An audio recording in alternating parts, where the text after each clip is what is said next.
Hello दोस्तों, मैं हूँ तुलसी और आज हम अपनी कहानी का तीसरा पार्ट शुरू कर रहे हैं।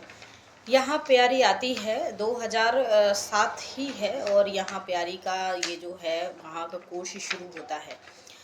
आपको बता दें कि ये ब्रह्मा कुमारी संस्था है और ये खुरई मध्य प्रदेश के सागर जिला के पास खुरई तहसील है।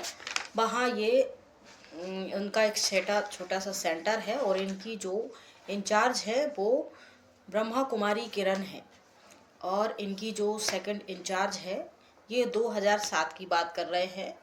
इनकी जो असिस्टेंट्स कह सकते हैं आप, या जूनियर कह सकते हैं, या इनकी सहायक बहन कह सकते हैं, वो ब्रह्मा कुमारी शिवानी है। तो ये दोनों बहनें इस समय 2007 में यहाँ खुराई सेंटर पर रह रही हैं। और फिर यहाँ एक तीसरी बहन आती है प्यारी करके और उसका ये कोर्स शुरू होता है। तो यहाँ सदस्य बनने के लिए और डेली ज्ञान सुनने के लिए कुछ 7 डेज का कोर्स कराया जाता है, जिसमें आत्मा का परिचय, परमात्मा का परिचय, 3 देव ब्रह्मा विष्णु शंकर का परिचय, 84 जन्मों का हिसाब किताब यहाँ बताया जाता है कि मनुष्य 84 लाख जन्म यहाँ नहीं लेते हैं, सिर्फ 84 जन्म ही लेते हैं। और मनुष्य की आत्मा मनुष्य बनती है, जानवरों की आत्मा जानवर ही बनती है। और कर्मों का खेल बताया जाता है और सृष्टि चक्र बताया जाता है। और ये इन पूरा सृष्टि चक्र ये बता देते हैं, पूरा टोटल 5000 वर्ष का है। फिर एक वृक्ष वहाँ दिखाया जाता है कि भाई ये जो वृक्ष है ये देखिए कल्प वृक्ष है। जैसे एक पेड़ में से 2 पत्ते निकलते हैं तो यहाँ से 2 युग होते हैं, और ये इस प्रकार की तमाम ज्ञान की बातें वहाँ बताई जाती हैं। तो प्यारी जो एक छोटी बच्ची थी और बहुत ज़्यादा डेवलप इलाके से वो नहीं थी, गांव से थी और इससे पहले वो कहीं भी ऐसे जुड़ी नहीं थी, आना जाना कहीं ज़्यादा उसका होता नहीं था। तो प्यारी को ये सब कुछ माना जो कुछ उनको बताया जा रहा था वो उस सब चीज़ों को अपने अंदर एक्सेप्ट करती जा रही थी कि यही सच है, यही सच है। और उससे पहले वो किसी धर्म से या किसी संस्था से जुड़ी नहीं थी और कहीं उन्हें प्रवचन सुने नहीं थे। तो ये उनका पहला चैप्टर था। तो वहाँ जाके उनको ये सब कुछ बहुत रियल लग रहा था सब कुछ। देखिए वहाँ आप जाते हैं, वहाँ की शांति, प्योरिटी, ये सब कुछ देख के हर एक व्यक्ति धोखा खा जाता है, हर चीज़ें वहाँ। फिर परमात्मा का घर बताया है कि ये परमात्मा का घर है। ये सब कुछ प्यारी को बिल्कुल रियल लग रहा था और सच लग रहा था। वो अपने अंदर इसको एक्सेप्ट कर ली जा रही थी। उसके बाद मेडिटेशन करवाते हैं, कुछ दृष्टि सा देते हैं और दिमाग में हमेशा ये डालते रहते हैं कर्म आपके साथ जो कुछ भी हुआ है पिछले जन्मों का है, आपके साथ जो भी भाई बहन माता पिता ये सब कुछ मिले हैं, कर्म बंधन है, ये कर्म कांड है और ये कोई रियल नहीं है ये सारी चीज़ें। तो आपको इतना इतना हिप्नोटाइज कर दिया जाता है, इतना आपके माइंड को ब्रोज कर दिया जाता है कि आपको अपने रियल रिश्ते भी दुश्मन दिखने लगते हैं। तो उस उनको भी जो प्यारी थी उनको भी परिवार ये सब कुछ से धीरे धीरे करके बैराग सा आ रहा था और ये जो वहाँ बताई जा रही थी चीज़ें ये उनको सब सही लग रही थी। और फिर खिलाते पिलाते हैं उनके साथ। अब जो नया सदस्य होता है उसके साथ प्यार से कोऑपरेट करते हैं। वैसे तो आपको बता दे जाए कि यहाँ क्या सभी जगह आज धर्मों में भी पैसों का खेल हो गया है।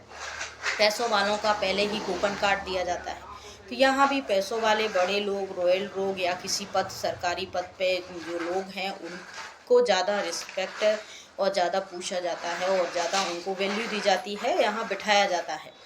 इसके अलावा फिर ये भी होता है। और ये छोटी छोटी लड़कियों का वैन वॉश करके उनको संस्था में सरेंडर करवाना, ये वो, और तुम देवी बन जाओगी, तुम वैष्णो देवी हो, तुम लक्ष्मी देवी हो, तुम काली देवी हो, फलाना, उनको ऐसे कर कर के अंदर डालते जाते हैं। तो ये सब चीज़ें ठीक हैं। अभी आप एक बात बताइए कि अगर इस बीच कोई बहन बीमार हो जाती है, एक्सीडेंट हो जाता है, तो ये बहनें उनकी सेवा नहीं करती हैं, ये सारी बातें उनको नहीं। अब आपने परिवार से बैराग तोड़वा दिया है उसका, तो वो बहन कहाँ जाएगी सेवा करने के लिए? जाहिर सी बात है उनको घर में ही फिर ले जाके पटक दिया जाता है जब तक वो स्वस्थ नहीं होती। और आपको बता दें कि ये जो दवाई दारू के पैसे हैं ये सब भी उनके परिवार वाले ही लगाते हैं। इसका नाम बड़े अच्छी रॉयल्टी का नाम होता है सेवा, कि भैया आप ये सेवा कर रहे हैं। तो इस प्रकार से वहाँ ये सब कुछ हो रहा है, उनको बताया जा रहा है। और छोटी छोटी ये लड़कियां हैं होती हैं, इनके घरों में ना बहुत काम होते हैं, झाड़ू पोछे, बर्तन, कपड़े, खाना बनाना, इनकी तेल मालिश करना, कपड़ों पे प्रेस करना, सिलाई करना, ये सारी चीज़ें। तो ये छोटी-छोटी लड़कियों को समझा के, ज्ञान दे के, देवी देवताओं के, उनको चने के झाड़ पे चढ़ा के ये सारे काम वहाँ करवाए जाते हैं। और इन कन्याओं से ही नहीं, वहाँ जाने वाली हर एक माता, आपको बता दें कि वहाँ वीआईपी कलेक्टर लेडीज़ भी अगर 1-2 महीने तक वहाँ लगातार जाती रहती है, तो वो भी जाके वहाँ बर्तन साफ करने लग पड़ती है, जिसने अपने घर में 10-10 नौकर लगा रखे हैं। अब वो लोग कहते हैं इसको परमात्मा का कमाल, परमात्मा पे विश्वास, परमात्मा का चमत्कार। तो ऐसा कुछ नहीं है। आपके लिए बता दें कि जब किसी झूठ को, किसी सच को बार-बार बोला जाता है, तो इंसान का दिमाग उसको अपने अंदर एब्ज़ॉर्ब कर लेता है। उसको ही सच समझने लगता है, चाहे उसमें सच्चाई हो या ना हो। तो ये सब प्यारी को बहुत अच्छा लग रहा था, सच लग रहा था। और यहाँ प्यारी धीरे-धीरे अपने परिवार को अपना दुश्मन समझने लगी थी। तो इस प्रकार से कितने ही घर, पहले नंबर घर से, फिर रिश्तेदारों से, फिर सहेलियों से, फिर ये से सबसे डिस्कनेक्ट कर दिया जाता है, सिर्फ़ उनके ही ग्रुप से। सफ़ेद साड़ी वाली ये आपकी सीनियर हैं, जूनियर हैं, वो जो इनकी मेन हेड क्वार्टर है माउंट आबू राजस्थान में, इनका हेड क्वार्टर है माउंट आबू करके। वहाँ जो दादा-दादी, यही आपका परिवार है। और आपको बता दें कि यहाँ इनका कहना है कि यहाँ सिर्फ़ 9 लाख व्यक्ति जाएँगे, और ये सिर्फ़ 100 साल के लिए भगवान इस धरती पर आता है, और 1935 से 36 से भगवान यहाँ आया है, और 2036 तक इस दुनिया का विनाश हो जाएगा। ये सारी यहाँ बातें बताई जाती हैं।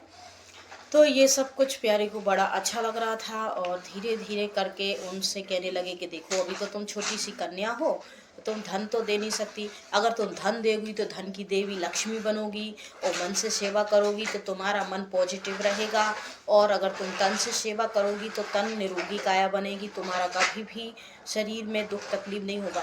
तो आपकी जानकारी के लिए मैं बता दूं कि इनके ही सेंटर में ऐसी कोई भी बहन नहीं है जिसको शरीर में शुगर की बीमारी, मोटापा, hypertension, low blood pressure, high blood pressure, या फिर ब्रेस्ट कैंसर जैसी प्रॉब्लम न हुई हो।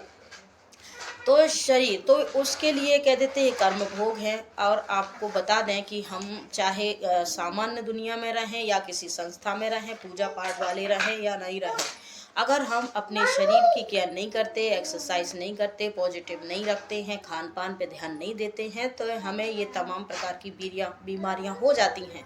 अब ये शुद्ध शाकाहार खाना खाती हैं, प्याज लहसुन भी नहीं खाती हैं, शुद्ध पानी, खाना पीना, ये सब सिर्फ आप लोगों को दिखाने के लिए होता है। वास्तव में ये लोग भी अच्छे से बाहर का आइसक्रीम, जूस, ये सारी चीज़ें खाती हैं, केक, चॉकलेट, टॉफ़ी वगैरह ये सब चीज़ों का यूज़ करती हैं, खाती हैं, और कहती हैं चलो इसमें दृष्टि दे देते हैं, इसको पॉजिटिव वाइब्रेशन दे देते हैं, और इसके बाद हम इसको खा लेंगे तो ये प्रसाद हो जाएगा, भगवान ने इसको शुद्ध कर दिया है। तो ऐसे तो कोई भी कह सकता है कि भाई बकरी का गोश्त भी भगवान की याद में खा लेते हैं, वो भी प्रसाद हो जाएगा। तो ये सारी चीज़ें बताई जाती हैं, और वहाँ ये सब चीज़ों से मनुष्य को एक उलझा देते हैं, कुछ कहने सुनने के लायक उसको छोड़ते नहीं हैं।